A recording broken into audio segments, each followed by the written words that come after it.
अभिमान। ये मुनियों का धन है। मुनि धन जन सर्वस शिव प्राण।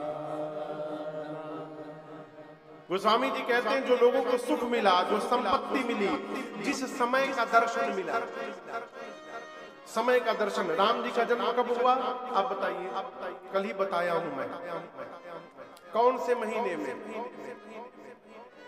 सब हम ही बोले, चैत्र मास। कौन से पक्ष में? कौन सी तिथि में? दिन कौन सा? मंगलवार। आप में से कोई रामनवमी के दिन अयोध्या गया है? बस 10-20 लोग, हजारों की संख्या में। अच्छा, हाथ नीचे रखिए।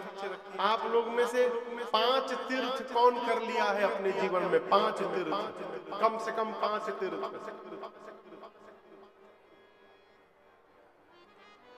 अच्छा, 10 तीर्थ कितने लोग कर लिए हैं? 100 तीर्थ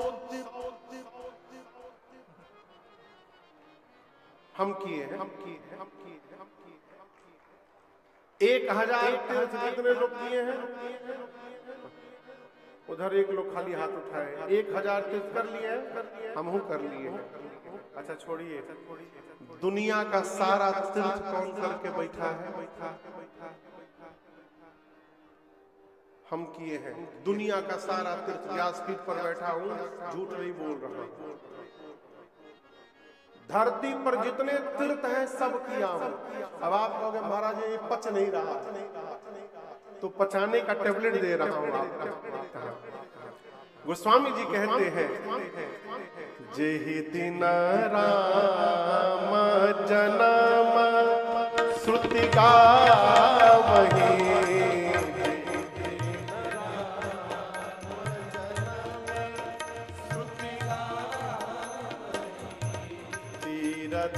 सकल चलिया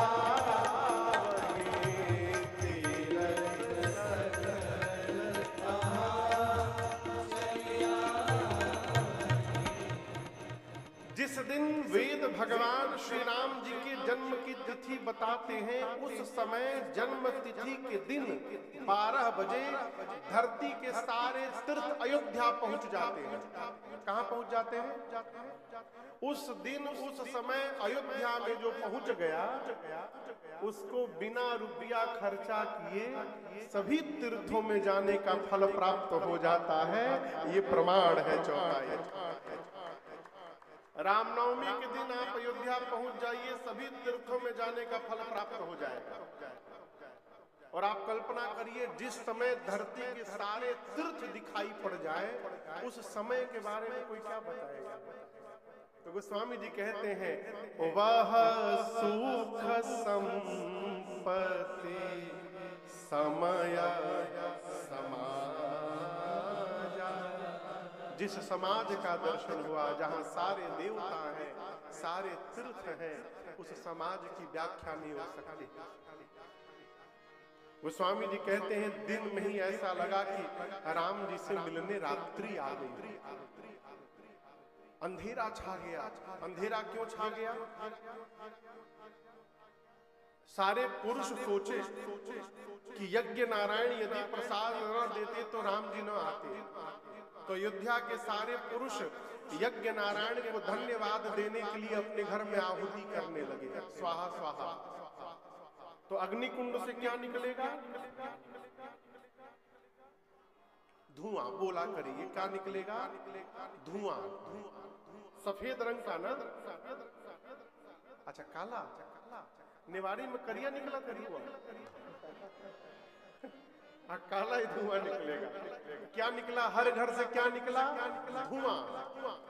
और जो माताएं और सखियां थी, वो घर से बाहर निकलकर थाल में अबीर लेके अबीर उड़ाने लगी। उड़ई उड़ई अबीर मनहु अरुणारी।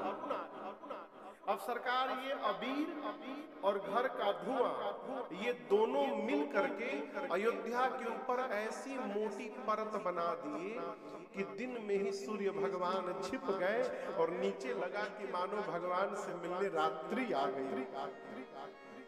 गोस्वामी जी लिखते हैं, प्रभु ही मिलन आई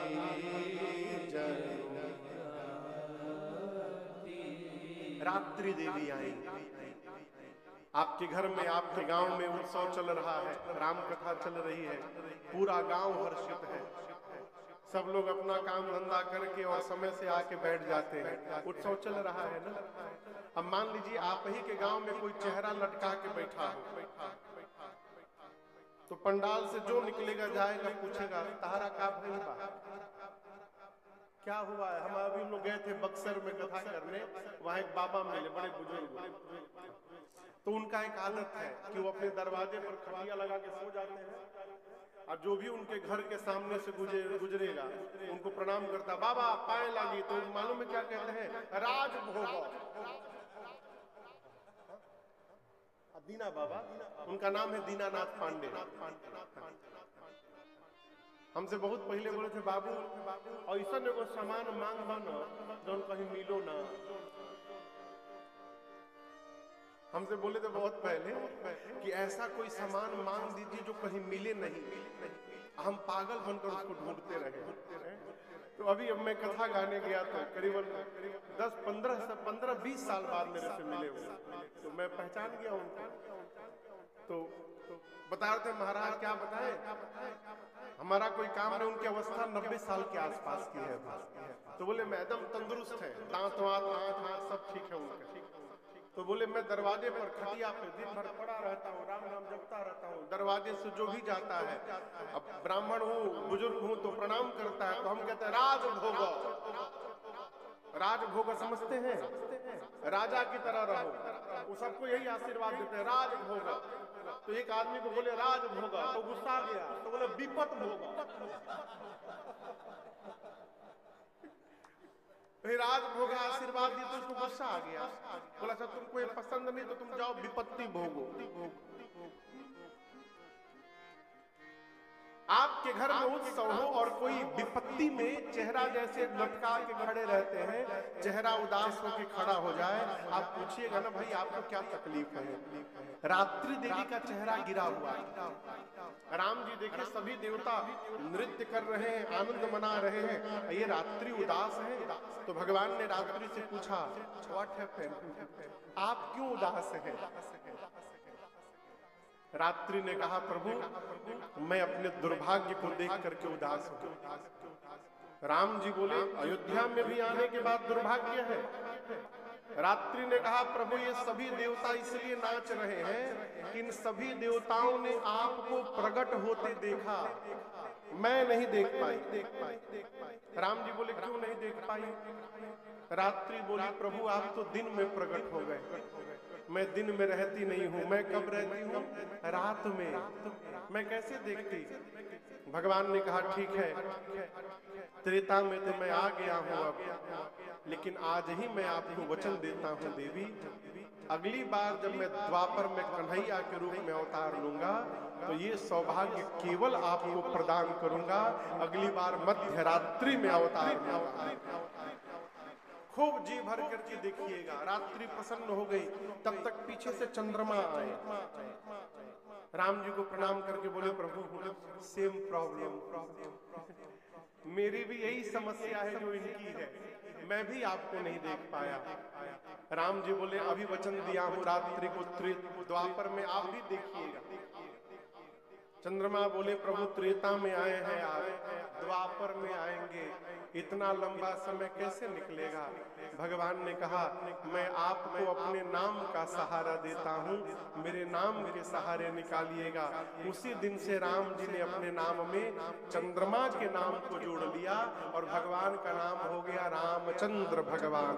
बोलिए रामचंद्र भगवान की।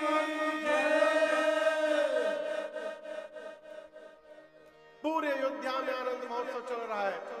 राम जी किस वंश में अवतार लिए हैं? सूर्यवंश। दिन में 12 बजे सूर्य कहाँ रहते हैं?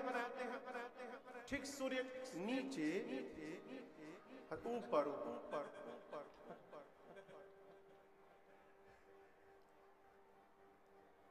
12 बजे सूर्य भगवान कहाँ रहते हैं? ठीक ऊपर, सिर के ऊपर। अयोध्या के ऊपर सूर्य नारायण खड़े हैं। उनके वंश में ही